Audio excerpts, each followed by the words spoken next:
नमस्कार दोस्तों। क्या सिर्फ पत्नी का यह कहना कि उसके साथ क्रूरता हुई है, पति और उसके परिवार वालों को सजा दिलाने के लिए क्या काफी है? और क्या केवल आरोप लग जाने से 498 ए का केस जीत लिया जाता है, या फिर कानून ऐसे ठोस सबूत भी मांगता है जिनसे आरोप साबित किए जा सकें? आज की इस वीडियो में मैं आपको बताने वाला हूं 5 ऐसे सबसे महत्वपूर्ण सबूतों के बारे में जो किसी भी 498 ए के केस को मजबूत बना सकते हैं।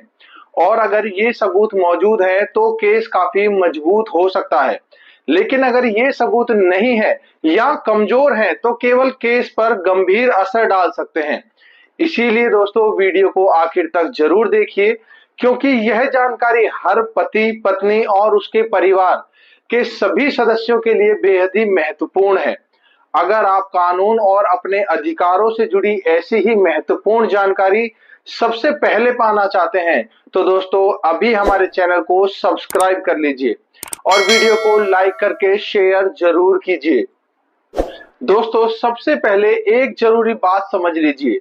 पहले दहेज प्रताड़ना और क्रूरता से संबंधित जो अपराध थे वह भारतीय दंड संहिता यानी कि आईपीसी की धारा 498 के अंतर्गत आते थे। लेकिन 1 जुलाई 2024 से लागू हुए नए आपराधिक कानूनों के बाद यह प्रावधान भारतीय न्याय संहिता यानी कि बीएनएस में स्थानांतरित कर दिया गया है। अब पति और उसके रिश्तेदारों द्वारा महिला के साथ क्रूरता करने से संबंधित प्रावधान जो है वह बीएनएस की धारा 85 और 86 में शामिल किए गए हैं। अब सवाल यह है कि आखिर वह कौन से 5 सबसे महत्वपूर्ण सबूत हैं जो किसी भी 498 ए या फिर बीएनएस की धारा 85 से जुड़े मामलों में सबसे ज्यादा मायने रखते हैं। सबसे पहला और सबसे महत्वपूर्ण सबूत होता है मेडिकल एविडेंस। अगर पत्नी यह आरोप लगाती है कि उसके साथ मारपीट हुई, उसे चोट पहुंचाई गई, उसके साथ शारीरिक क्रूरता की गई, तो अदालत सबसे पहले यह देखती है कि क्या इस आरोप को जो सपोर्ट करने वाला कोई भी मेडिकल दस्तावेज, कोई भी मेडिकल रिकॉर्ड मौजूद है, जैसे कि सरकारी हॉस्पिटल की एमएलसी रिपोर्ट, डॉक्टर की रिपोर्ट, कोई भी एक्सरे या फिर चोटों की फोटो, मेडिकल दस्तावेज। अगर पत्नी कहती है कि उसके साथ लगातार मारपीट हुई लेकिन उसके पास कोई भी मेडिकल रिकॉर्ड नहीं है, तो बचाव पक्ष जो है वह अदालत के सामने यह सवाल उठा सकता है कि जब इतनी गंभीर मारपीट हुई तो उसका कोई भी चिकित्सीय रिकॉर्ड क्यों नहीं है। हालांकि मेडिकल रिपोर्ट का ना होना हमेशा केस को खत्म तो नहीं करता, लेकिन मेडिकल रिकॉर्ड जो है वह सबूत अगर आपके पास है तो आपका जो केस है वह काफी मजबूत हो सकता है। और दूसरा सबसे महत्वपूर्ण जो सबूत है वह है डिजिटल एविडेंस। आज के समय में मोबाइल फोन लगभग हर व्यक्ति के हाथ में है। WhatsApp chat, audio video recordings, emails, social media messages, call recording और एसएमएस जैसे डिजिटल सबूत अदालत में बेहद ही महत्वपूर्ण भूमिका निभा सकते हैं। यदि पति और उसके परिवार के लोग दहेज की मांग कर रहे थे, उसको धमकी दे रहे थे या फिर पत्नी को प्रताड़ित कर रहे थे, उससे संबंधित कोई भी chat, video recording, audio recording अगर आपके पास मौजूद है तो यह बहुत ही मजबूत सबूत बन सकता है। कई मामलों में अदालतों ने डिजिटल सबूतों को बहुत ही गंभीरता से लिया है। लेकिन अगर पत्नी आरोप जो लगा रही है वह बहुत ही गंभीर है और उसके पास कोई भी मैसेज, कोई भी रिकॉर्डिंग, कोई भी डिजिटल रिकॉर्ड नहीं है, तो इससे आपके केस पर बहुत ही महत्वपूर्ण असर पड़ सकता है।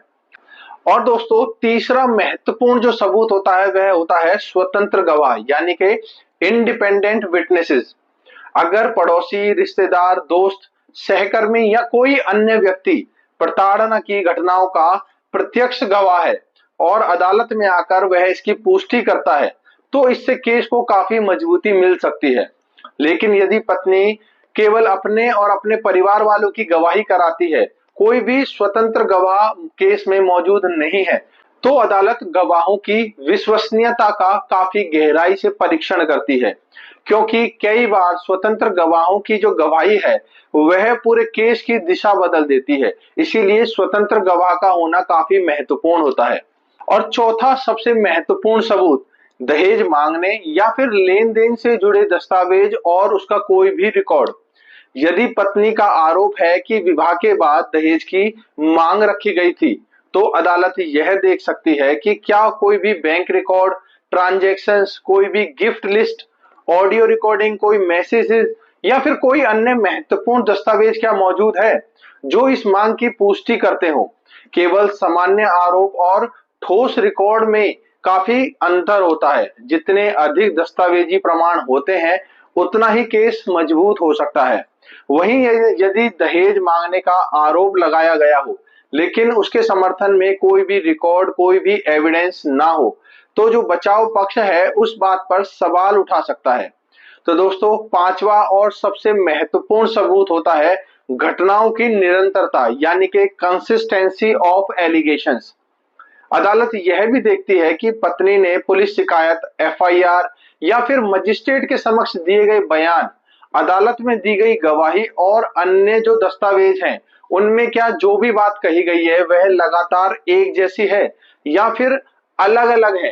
तारीखें बदल रही है, घटनाएं बदल रही हैं या फिर बयान एक दूसरे से मेल नहीं खाते, तो इससे क्या साबित होता है कि वह झूठ बोल रही है और इससे केस कमजोर होता है।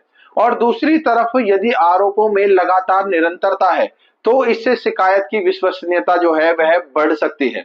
अब यहाँ एक और महत्वपूर्ण कानूनी पहलू को समझना आपके लिए जरूरी है। भारत का कानून हर मामले को उसके तथ्यों और उसकी परिस्थितियों के आधार पर देखता है। कई मामलों में परिस्थिति जन्य साक्ष्य और गवाहियां भी महत्वपूर्ण भूमिका निभाती हैं। लेकिन यह जरूर सच है कि जब ठोस सबूत मौजूद होते हैं, तो आरोप साबित करना अपेक्षाकृत आसान हो सकता है।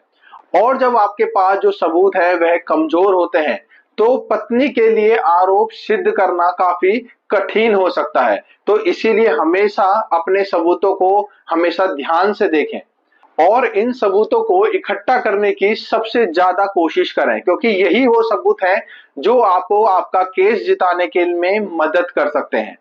तो दोस्तों, अब इसके साथ बात करते हैं सुप्रीम कोर्ट की महत्वपूर्ण जजमेंट के बारे में।